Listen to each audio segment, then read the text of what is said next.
சொல்லுடா, என்ன அதிசயமா கால் எல்லாம் பண்ணியிருக்க? நான்லாம் இருக்கேனா செத்துட்டேனான்னு கூட இத்தனை நாள் நீ கவலைப்படலைல? மறுமுனையில் ஒரு ஜாலியான ஆண் குரல் கேட்டது. டேய், இதெல்லாம் நான் கேட்க வேண்டிய கேள்விடா.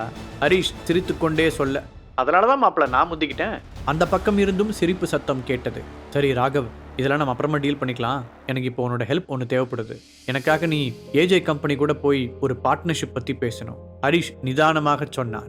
உனக்கு இல்லாத ஹெல்ப்பாடா? கண்டிப்பா செய்கிறேன். ஆனால் ஏன்னு நான் தெரிஞ்சுக்கலாமா? ராகவ் யோசனையுடன் கேட்டான். ஏஜே கம்பெனி என் ஒய்ஃப் ஃபேமிலியோட தான். இப்போ அவங்க ஒரு பெரிய பிரச்சனையில் மாட்டிட்டு இருக்காங்க. அதுக்கு காரணம் என் மாமனார் தான். ஸோ என்னோட ஒய்ஃபுக்காக நான் இந்த ஹெல்ப்பை பண்ணியாகணும். ஆனால் வேற சில இஷ்யூஸ் இருக்கிறதுனால என்னால் நேரடியாக அதை டீல் பண்ண முடியாது. உன்னோட எக்ஸ்போர்ட் கம்பெனி ரொம்ப நல்லா போயிட்டு இருக்குன்னு கேள்விப்பட்டேன். அதனால நீ போய் பேசினா அவங்களுக்கு சந்தேகம் வராது. இது கூட நீ உன் கம்பெனி பேரில் செய்ய வேண்டிய அவசியம் இல்லை. நாம முன்னாடி பார்ட்னர்ஷிப்பில் ஒரு கம்பெனி ஆரம்பிக்கலான்னு பேசிக்கிட்டு இருந்தோம் இல்லையா? அதை இப்போ ஆரம்பிக்கலாம். எங்களோட ராஜேஸ்வரன் ஃபேமிலி பிஸ்னஸுக்கு கீழே நிறைய கம்பெனிஸ் இருக்கு. அதில் ஒன்று உன் பேருக்கு ரெஜிஸ்டர் பண்ணி தரேன். 2 பேருக்கும் 50-50 ஷேர்ஸ். ஆனால் நான் பேக்ரவுண்டில் மட்டும்தான் இருப்பேன்.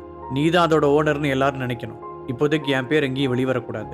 அந்த கம்பெனி மூலமாக நீ ஏஜே கம்பெனிக்கு பார்ட்னர்ஷிப் பேச போகணும். எவ்வளவுக்கு கேட்கணும், என்ன ஏதுங்கிற டீட்டெயில்ஸ் எல்லாம் நான் அனுப்பி வைக்கிறேன். என்ன புரிஞ்சுதா? சுருக்கமாக கூறி முடித்தான் ஹரிஷ். அதெல்லாம் நல்லாவே புரியுது மாப்பிள்ள. நானு ஆனால் போட்டிருக்க சட்டை உன்னோடது அதானே? நீ சொல்ற வேகத்திலேயே இது ரொம்ப எமர்ஜென்சின்னு தெரியுது. லக்கிலி நானும் இப்போ சென்னையில் தான் இருக்கேன். அதனால உடனே போய் அவங்க கிட்ட பேசுறேன். கம்பெனி ரெஜிஸ்ட்ரேஷன் மற்ற ஃபார்மாலிட்டிஸ்லாம் கூட அப்புறமா பார்த்துக்கலாம். பட் இன்னைக்கு அவங்க கிட்ட சொல்றதுக்கு ஒரு நேம் வேணுமே. ராகவ் யோசித்தான். என்ன மறந்துட்டியா? நாம தான் முன்னாடி பேசி வச்சிருந்தோமே. என் பேரோட முதல் 2 எழுத்தும் உன் பேரோட முதல் 2 எழுத்தையும் சேர்த்து ஹரான வைக்கலான்னு பேசிட்டு இருந்தோமே. அதையே சொல்லு. அப்புறம் நீ ரொம்ப யோசிக்கிற அளவுக்கு அவனுங்க அறிவாளிலாம் இல்லை. இப்போ நடக்கிற பிரச்சனையில யாராவது ஹெல்ப் பண்ணா போதுன்னு தான் நினைப்பாங்க. அதனால நீ எதை பத்தி யோசிக்காம தைரியமா இப்ப பேசலாம். ஹரிஷ் நம்பிக்கையாக கூறினார். அவ்வளவுதானே மாப்பிள்ள, கலக்கிடலாம். நான் அவங்களோட பேசி எல்லாம் ஓகே பண்ணிட்டு உனக்கு இன்ஃபார்ம் பண்றேன்.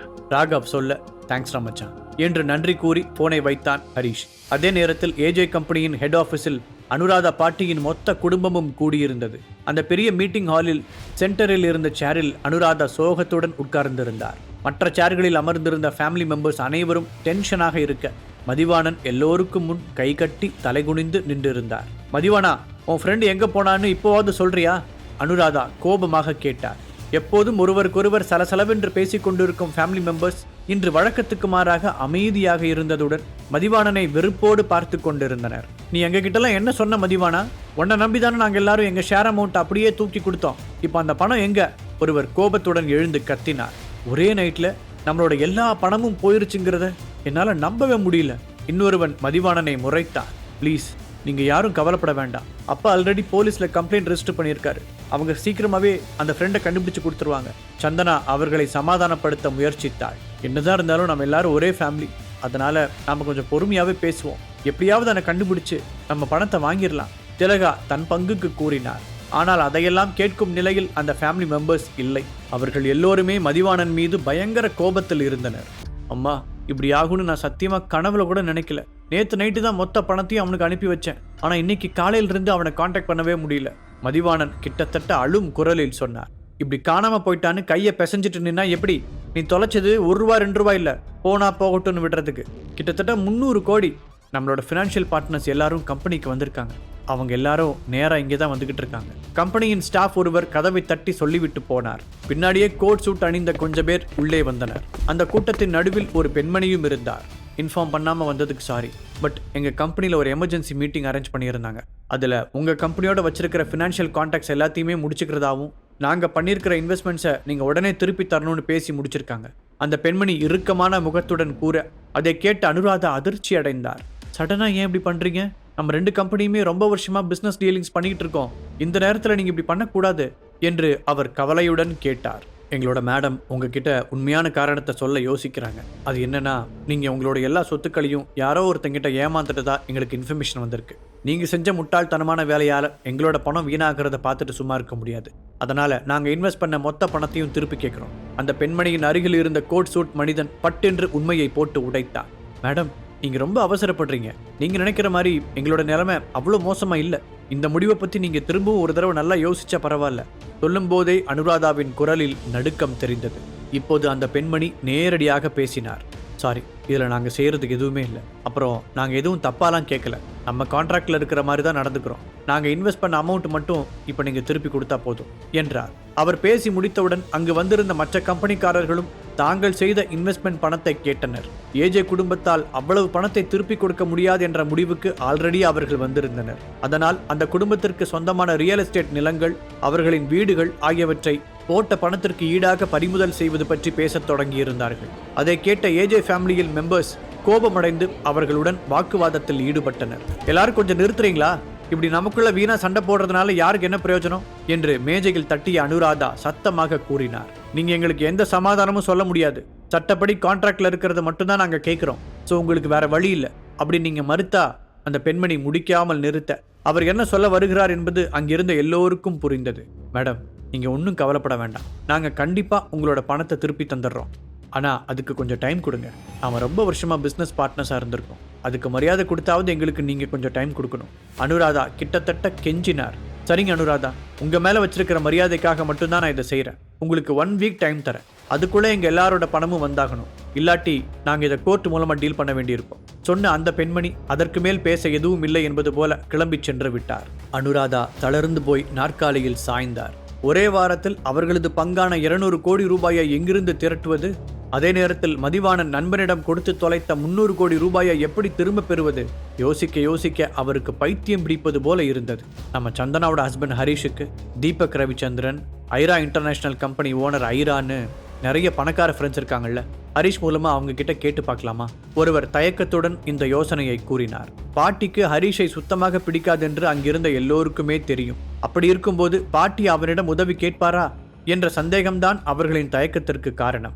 அவர்கள் எல்லோரும் மாற்றி மாற்றி இதை பற்றி பேசிக் கொண்டிருக்கும் பொழுது மீண்டும் அங்கே வந்த ஸ்டாஃப், அரா கம்பெனியிலிருந்து மிஸ்டர் ராகவ்னு ஒருத்தர் உங்களை பார்க்கறதுக்கு பெர்மிஷன் கேட்டிருக்காரு என்று கேட்டான். அவன் சொல்லிக் கொண்டிருக்கும் போதே அந்த மீட்டிங் ஹால் கதவை தள்ளி கொண்டு ராகவ் உள்ளே நுழைந்தான். நான் தான் ராகவ். இங்க அனுராதா மேடத்தோட நான் பேச முடியுமா என்று கேட்டான். பிளாக் சூட்டில் பார்ப்பதற்கு பளிச்சென்று இருந்தவனை ஏஜே ஃபேமிலி மெம்பர்ஸ் அனைவரும் ஆச்சரியத்துடன் நோட்டமிட்டனர். எஸ், நான் தான் அனுராதா. உங்களுக்கு என்ன வேணும்? பாட்டி முகத்தை சுழித்து கொண்டு கேட்டார். நான் பிசினஸ் பார்ட்னர்ஷிப் சம்பந்தமா உங்க கூட பேசலான்னு வந்தேன். இந்த வார்த்தைகளை ராகவ் சொன்னதும் அந்த இடமே பரபரப்பாக மாறியது. மிஸ்டர் ராகவ், நீங்க என்ன சொல்ல வரீங்கன்னு கொஞ்சம் கிளியரா எக்ஸ்பிளைன் பண்ண முடியுமா? அனுராதாவும் ஆர்வத்துடன் கேட்டார். அனுராதா மேடம், உங்ககிட்ட பணம் இல்லைங்கிற விஷயம் எனக்கு நல்லாவே தெரியும். என்னால் உங்களுக்கு உதவ முடியும். அதுக்கு பதிலாக உங்களோட கம்பெனி மூலமாக சென்னையில் என்னோட இம்போர்ட் எக்ஸ்போர்ட் பிஸ்னஸை ஸ்டார்ட் பண்ணணும்னு நான் ஆசைப்பட்றேன். ஸோ இந்த டீல் நம்ம 2 பேருக்கும் மியூச்சுவலாக நல்ல ஆப்ஷனாக இருக்கும். ராகவ் புத்திசாலித்தனமாக காய்களை நகர்த்தினார். அப்படி மட்டும் நடந்துச்சுன்னா ஏஜே கம்பெனி இந்த பிரச்சனையிலிருந்து ஈஸியாக வெளியே வந்துடலாம். நாமளும் அந்த ஹரிஷ் கிட்டலாம் போய் ஹெல்ப் கேட்க தேவையில்லை. சந்தோஷப்பட்ட அனுராதா, ஓகே ராகவ், இந்த டீலோட கண்டிஷன்ஸ் என்ன என்று கேள்வி எழுப்பினார். மீண்டும் ஒரு முறை ஏமாற அவர் தயாராக இல்லை. அது ரொம்ப சிம்பிள் தான். ஏஜே கம்பெனிஸ்ல இருந்து எனக்கு 60% ஷேர்ஸ் வேணும். அதுக்காக நான் 500 crores வரைக்கும் பணம் கொடுக்க தயாராக இருக்கேன். இதில் எந்த கோல்மாலும் கிடையாது. பணத்தை கையில் வாங்கினதுக்கு அப்புறம் நீங்கள் சைன் பண்ணால் போதும். ராகவ் அவர்களை நேருக்கு நேராக பார்த்து கூறினார். அவர்கள் அனைவரும் ஒருவர் முகத்தை ஒருவர் பார்த்து கொண்டனர். இந்த பணத்தை வாங்கி கடனை அடைப்பதுடன் பிஸ்னஸையும் தூக்கி நிறுத்தி விடலாம். ஆனால் 60% ஷேர் என்பது கிட்டத்தட்ட கம்பெனியையே எழுதி கொடுப்பது போல. அதை நினைத்து சிலர் எதிர்ப்பு தெரிவிக்க அனுராதா தீவிரமாக யோசிக்க தொடங்கினார். கடைசியாக ஒரு முடிவுடன் நிமிர்ந்தவர், ராகவ், உங்க ஆஃபர் என்னமோ நல்லதா இருக்கு, ஆனால் 60% ரொம்ப அதிகம். நீங்க அதை பத்தி மட்டும் இன்னொரு தடவை கன்சிடர் பண்ணக்கூடாதா என்று கேட்டார். மேடம், நான் இங்க பிசினஸ் தான் பண்ண வந்தேன், சேவை கிடையாது. உங்க கம்பெனியோட நிலைமை எதேச்சி எனக்கு தெரிய வந்துச்சு. ஆல்ரெடி நானும் இங்க பிசினஸ்க்காக ஒரு நல்ல பார்ட்னரை தேடிக்கிட்டு இருந்தேன். உங்க கம்பெனி அதுக்கு சரியா இருக்கும்னு தோணுச்சு. அதனால தான் உங்களை அப்ரோச் பண்ணேனே தவிர மற்றபடி உங்க கூட தான் பார்ட்னர்ஷிப் வச்சாகணும்னு எனக்கு எந்த கட்டாயமும் இல்லை. இப்போ நான் ஓகேன்னு சொன்னா கூட என்னோட டீல் அக்செப்ட் பண்ணிக்க வெளியில ஏகப்பட்ட கம்பெனிஸ் காத்துக்கிட்டு இருக்கு. நான் உங்களுக்கு 5 minutes டைம் தரேன். அதுக்கு மேல சாய்ஸ் இஸ் யுவர்ஸ் என்ற ராகவ் தான் ஒரு வெற்றிகரமான பிசினஸ் மேன் என்பதை நிரூபித்தார். கடைசியில் அவன் எதிர்பார்த்த முடிவுதான் கிடைத்தது. 500 கோடி ரூபாய்க்காக 60% ஷேர்ஸை எழுதி வைக்க அவர்கள் ஒத்துக்கொண்டார்கள். Very good. அப்படின்னா நான் என் வக்கீல் கிட்ட பேசிட்டு டாக்குமெண்ட்ஸ்லாம் ரெடி பண்ண சொல்றேன். நீங்க அதை நல்லா படிச்சு பார்த்துட்டு சைன் போட்டா போதும் என்றவன் அவர்களுடன் மரியாதை நிமித்தமாக கைகுலுக்கி விட்டு அங்கிருந்து கிளம்பினார். ஐராவின் புது ஷோரூமில் இருந்து வெளியே வந்த ஹரிஷுக்கு ராகவிடமிருந்து பிளான் சக்சஸ் என்ற ஒரு மெசேஜ் வந்தது. அதிலிருந்த டீட்டெயில்ஸை பார்த்து கொண்டிருந்தவனின் முன்னால் ஒரு பிளாக் கலர் பென்ஸ் கார் சர் என்று வேகமாக வந்து சடன் பிரேக் போட்டு நின்றது. ஹரிஷ் சார், கார்ல கொஞ்சம் ஏறுங்களேன் என்று அந்த டிரைவர் பணிவான குரலில் சொன்னார். ஹரிஷ் அந்த டிரைவரை மேலும் கீழுமாக பார்க்க, உங்களை முக்கியமான ஒருத்தர் கூட்டிட்டு வர சொன்னாரு என்று அந்த டிரைவர் சொல்ல, யார் நீங்க, யார் அந்த முக்கியமான ஆளு என கேட்க, சாரி சார், பெயரை சொல்ல முடியாது, ஆனா நீங்க நம்பி ஏறலாம் வாங்க என மீண்டும் பெயரை சொல்லாமல் அந்த டிரைவர் சமாளிக்க, சரி என்னதான் போய் பார்ப்போம் என தனக்குள் நினைத்து கொண்டே யோசித்தபடி காரில் ஏறினான் ஹரிஷ். அந்த பென்ஸ் கார் நேராக வாவ் தட்ஸ் கலர்ஃபுல் என்று பார்ப்போர் சொல்லும் ஒரு பெரிய மாளிகையின் வாசலில் நின்றது. ஹரிஷ் காரை விட்டு இறங்க அவனை கட்டுமஸ்தாக இருந்த ஒருவன் இறுக்கி அணைத்தான். அப்படி ஹரிஷை அணைத்தது ஜெசிகாவின் அண்ணன் ஆண்டனி தான். ஹரிஷும் ஆண்டனியை பார்த்து புன்னகைக்க, தன் தங்கைக்கு ஹரிஷ் செய்த உதவிக்காக ரொம்ப தேங்க்ஸ் ஹரிஷ், நேற்று என் தங்கச்சியை சேவ் பண்ணதுக்காக என்னோட சின்ன அன்பளிப்பு என்று கூறி ஒரு பாக்ஸை கொடுத்தான் ஹரிஷிடம். நீங்க தானா, என்ன இதெல்லாம் ஆச்சரியமா இருக்கு என்று ஹரிஷ் கேட்க, இந்த ஆண்டனிக்கு செஞ்ச உதவிக்கு எப்படி கைமாறு செய்யணும்னு தெரியும், அதான் நேற்று நீங்க நேச்சுரல் மெடிசன் பத்தியெல்லாம் பேசினதை பத்தி யோசிச்சேன். ஸோ இது உங்களுக்கு யூஸ்ஃபுல்லா இருக்கும். அந்த பாக்ஸ்ல இருக்கிறது மிகச்சிறந்த ஹெர்பல்ஸ், உங்க ஃபோக்கஸ் அண்ட் ஸ்ட்ரென்த்தை இன்க்ரீஸ் பண்ண உதவும். ஹரிஷ் அந்த மூலிகைகளை வாங்கி பார்த்து கொண்டிருக்க, என்ன இப்படி பாக்குறீங்க, என்னோட ஃபோக்கஸையும் ஸ்ட்ரென்த்தையும் நேச்சுரல் வேஸ்ல இன்க்ரீஸ் பண்ணக்கூடிய நேச்சுரல் மெடிசன்ஸ்ல நான் ரொம்பவே ஆர்வமா இருக்கேன். என்னோட பிசினஸ்லயும் நல்ல இம்ப்ரூவ்மெண்ட் நடக்குது என்று ஆண்டனி கூறினார். உடனே ஹரிஷ் ஸ்மைல் செய்ய, இப்போ எதுக்கு நீங்க சிரிக்கிறீங்க ஹரிஷ், நீங்க இப்ப சொன்னதெல்லாம் நிறைவேற மாதிரி நான் ஒரு மெடிசனை உங்களுக்கு கொடுத்தா நீங்க எனக்கு என்ன பண்ணுவீங்க மிஸ்டர் ஆண்டனி?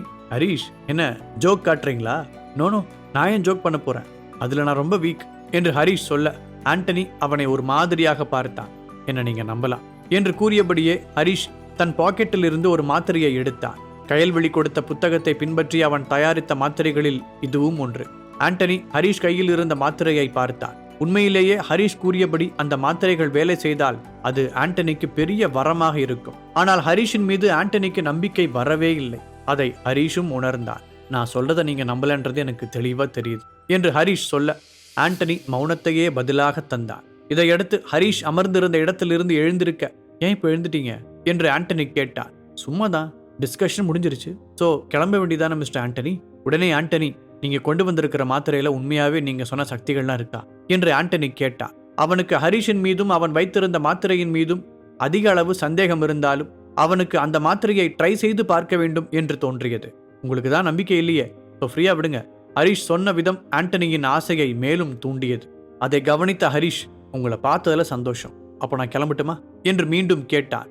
ஓகே, நீங்க வச்சிருக்கிற மாத்திரையோட ரேட் எவ்வளோ என்றான் ஆண்டனி. நீங்க என்ன சொல்றீங்க, எனக்கு புரியலையே என ஹரிஷ் அதிர்ச்சியாக கேட்டான். புரியாத மாதிரி நடிக்காத ஹரிஷ், நான் மாத்திரையோட விலை என்னன்னு கேட்டேன். இது ஹரிஷுக்கு ஒரு சேர ஆச்சரியத்தையும் அதிர்ச்சியையும் தந்தது. இப்படி ஒரு வாய்ப்பு வரும் என்று ஹரிஷ் எதிர்பார்க்கவில்லை. ஆனாலும் ஒரு வாய்ப்பு வந்துவிட்டது. அதனால் அந்த வாய்ப்பை நழுவ விடாமல் தக்க வைக்க எண்ணினார். இங்க பாருங்க மிஸ்டர் ஆண்டனி, நீங்க பெரிய பணக்காரரா இருக்கலாம், பவர்ஃபுல்லான ஆளா இருக்கலாம், ஆனா எல்லாத்தையும் இது ரெண்டுத்தால விலைக்கு வாங்கிட முடியாது என்று ஹரிஷ் சொன்னார். ஹரிஷ், கருத்தெல்லாம் எதுவும் வேண்டாம், ஜஸ்ட் பிரைஸ் எவ்வளோன்னு மட்டும் சொல்லுங்க என்று ஆண்டனி கேட்க, ஹரிஷ் உடனடியாக பதில் சொல்லவில்லை. அவன் சிறிது நேரம் யோசித்து 5 என சொல்லிக் கொண்டிருக்கும் போதே 5 lakhs ஓகே டீல் என்று ஆண்டனி சொல்ல, இது ஹரிஷுக்கு இன்னும் பெரிய ஆச்சரியத்தை கொடுத்தது. அவன் ஜஸ்ட் 5,000 என சொல்ல வந்தான். ஆனால் ஆண்டனி அதை இவ்வாறாக புரிந்து கொண்டான். பாக்கெட் எஃப்எம் ஆப்பை டவுன்லோட் பண்ணி கிங் ஆடியோ சீரீஸை கேட்க ஸ்டார்ட் பண்ணுங்க.